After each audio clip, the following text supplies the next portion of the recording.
వరలక్ష్మి. నేను సంకల్ప్ జూనియర్ కళాశాలలో చదువుతున్నాను, inter second year.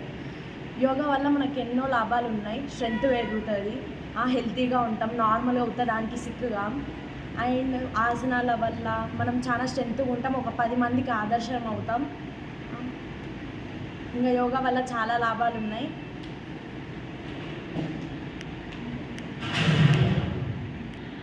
Front of Dikshita from second year. Yoga వల్ల చాలా యూజెస్ ఉంటాయి. నా 5 years నుంచి నేను యోగా ప్రాక్టీస్ చేస్తున్నాను. ఆల్రెడీ నాకు ప్రాక్టీస్ ఉంది. ఇప్పుడు మనం యోగా రాదు అనుకుంటాం కదా, అది యాక్చువల్లీ రాదు కాదు, మనకి ప్రాక్టీస్ ఉండాలి. ఫస్ట్ నేను ప్రాక్టీస్ చేస్తేనే ఏదైనా వస్తుంది. ఇప్పుడు వీళ్ళు చేస్తున్నారు కదా యోగా, కొంతమందికి ఏమో స్ప్రింగ్ లాగా వస్తుంది అసలు బాడీ అంతా. అదనేది నార్మల్గా అసలు యోగా అనేది చాలా రేర్, ఎవరికైతే వాళ్ళకి రాదన్నమాట.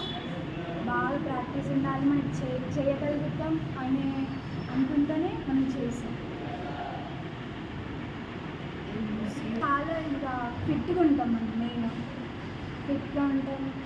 ఇంకా బాగుంటుంది యోగా చేస్తే, ఇంకా చేయాలి అనిపిస్తుంది. ఇంకా ఆసనాలు డిఫరెంట్ ఆసనాలు ఉంటాయి, సార్ చేపిస్తున్నారు కాబట్టి చేయాలని. Thank you.